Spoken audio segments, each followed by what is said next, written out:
Bismillahirrahmanirrahim. Assalamualaikum warahmatullahi wabarakatuh.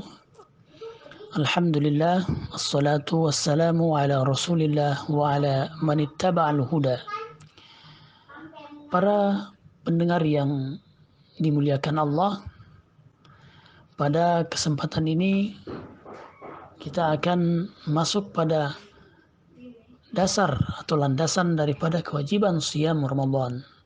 Sebagaimana lazimnya seluruh ibadah-ibadah dalam ajaran Islam, dalam lingkup ajaran Islam adalah ibadah-ibadah yang bukan semaunya saja, akan tetapi ibadah tersebut memiliki landasan hukum, memiliki dalil, sebab kita beragama adalah berdasarkan dalil.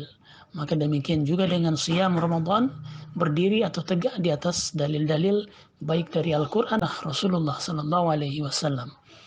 Yang pertama adalah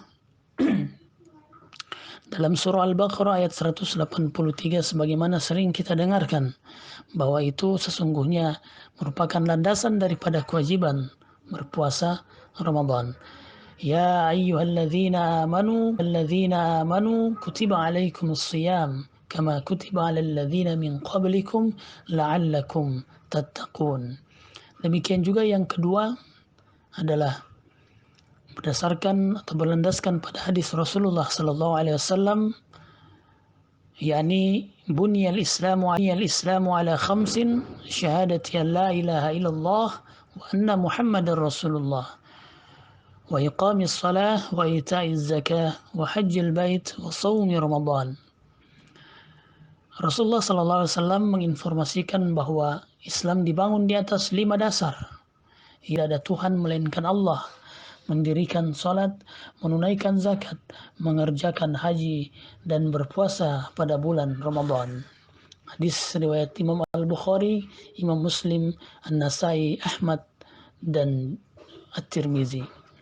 Nah, dua inilah kemudian diantara dalil pokok daripada landasan diwajibkannya ibadah siyam Ramadan bagi kaum muslimin dan muslimat.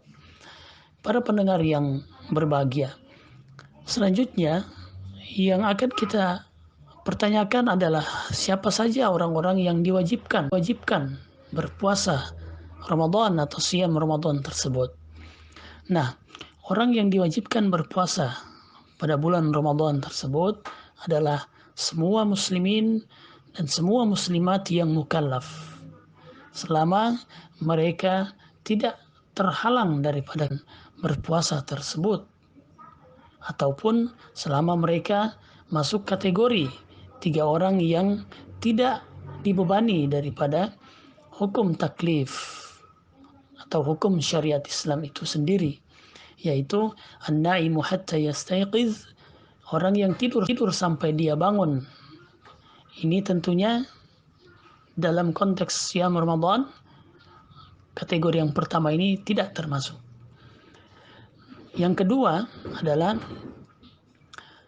as-sabiyu hatta yahtalim, yaitu anak kecil sehingga dia kemudian masuk akil balik. Nah, ini adalah masuk dalam konteks orang-orang yang tidak diwajibkan berpuasa atau disebabkan karena mereka memang orang yang pada dasarnya, pada asalnya memang tidak terbebani hukum-hukum taklif atau syariat Islam. Al-majnun hatta yafiqa, orang gila hingga kemudian dia menjadi waras. Nah, yang ketiga ini pun masuk kategori orang-orang yang tidak terbebani hukum-hukum taklif. Nah, selanjutnya pertanyaan berikutnya adalah siapa orang-orang yang tidak diwajibkan berpuasa? Nah, orang yang diwajibkan adalah semua muslimin dan muslimat yang mukallaf, sebagaimana kami sampaikan tadi. Nah, siapa orang-orang yang tidak diwajibkan berpuasa? Nah, mereka adalah orang-orang yang tidak diwajibkan berpuasa Ramadan dan kemudian memiliki konsekuensi yaitu wajib mengganti puasanya di bulan Ramadan adalah perempuan yang mengalami haid atau nifas di bulan Ramadan. Inilah yang kemudian masuk kategori penghalang daripada kewajiban siyam Ramadan sebagaimana kami sempat sampaikan di atas tadi. Di luar daripada orang-orang yang memang pada asalnya, pada dasarnya tidak terbebani hukum taklif. Mereka yang terhalang adalah wanita yang mengalami haid atau nifas di bulan Ramadan. Nah, para ulama sesungguhnya telah sepakat bahwa hukum nifas dalam hal puasa sama dengan haid. Dasarnya adalah hadis Rasulullah SAW dalam suatu ketika ya, beliau mengatakan, "Alaysa idza hadat lam tusalli wa lam tasum?" Qulna bala. Rasulullah SAW bersabda, bukankah wanita itu jika sedang haid tidak sholat dan tidak berpuasa? Mereka menjawab, ya. Nah, ini kemudian menjadi alasan, menjadi landasan bahwa wanita itu pun ketika dia haid, maka dia juga tidak wajibkan untuk berpuasa sebagaimana dia terhalang juga untuk melakukan sholat. Selanjutnya dalam hadis lain sebagaimana dari Aisyah radhiyallahu taala anha, kana yusibuna dzalika fanu'maru biqada'i shaum wa la nu'maru biqada'i shalah. Nah, ini berkaitan dengan hadis sebelumnya. Sebuah analogi bahwa larangan atau keterhalangan wanita dari sholat karena haid itu kemudian berlaku juga untuk puasa. Namun dalam penjelasan Aisyah pada hadis yang saya bacakan tadi barusan, bahwa konsekuensinya adalah nu'mar biqada'i shaum. Para wanita kemudian diperintahkan untuk mengqadha atau mengganti puasanya di hari-hari luar daripada bulan Ramadan berikutnya. Jadi ini cukup panjang, ada 11 bulan waktu untuk mengqadha. Wala nu'maru biqada'i shalah. Namun Aisyah menginformasikan, meskipun kami diperintahkan untuk mengqadha puasa, namun kami tidak diperintahkan untuk mengqadha atau mengganti salat selama kami haid. Nah, ini merupakan diantara bagian daripada keluasan daripada ajaran Islam, atau ajaran Islam ini diantaranya bersifat luas, ya. Demikian juga tidak mempersulit dan tidak memberatkan umatnya, ya. Tidak memberatkan umat Islam.